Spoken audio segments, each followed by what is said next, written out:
Most space heaters look like they belong in a living room, trying way too hard to blend in with the curtains. This thing is the complete opposite. It looks like it was pulled straight off a workbench, and honestly, that is exactly why it works so well. It is a classic Milkhouse-style heater, all metal, no nonsense, and built to take a bit of a beating in a garage or a workshop where things usually get a little dusty or cluttered. When you pick it up by that oversized handle, you can tell it is not just another piece of cheap plastic that is going to crack if you bump it against a workbench. It feels solid, and that metal housing stays surprisingly cool to the touch, which is a nice touch if you are constantly moving it around while you are working on a project. Now here is the thing about these utility heaters. They are not trying to be quiet or pretty. They are meant to move air and get a space warm fast.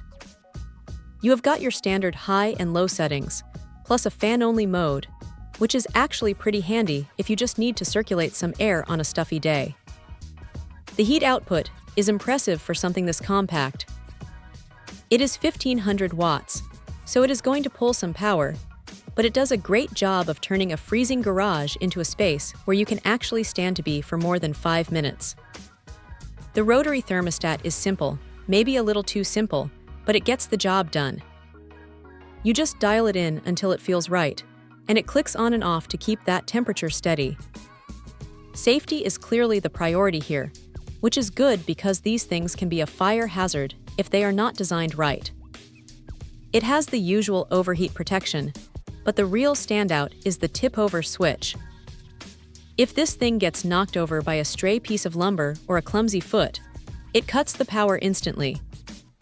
It is one of those features you hope you never need, but you are definitely glad it is there.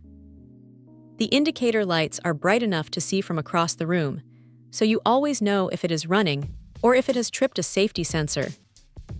If there is a downside, it is the noise. It is not exactly whisper quiet, but then again, you are probably using this in a garage, not a library. You are going to hear the fan whirring away, and it is definitely noticeable. Also, the dial for the thermostat doesn't have specific temperature markings, so you are basically guessing until you find your sweet spot. You will have to play with it a few times to figure out where your preferred warmth level sits. But look, for the price, it is a workhorse. It is not trying to win any design awards, and it is not going to heat a massive warehouse, but for a standard garage or a greenhouse, it is a reliable, rugged little heater that does exactly what it says on the box. It is a solid, dependable piece of gear that just gets the job done without any fuss. Check out the video description for updated price. And thank you for watching this video.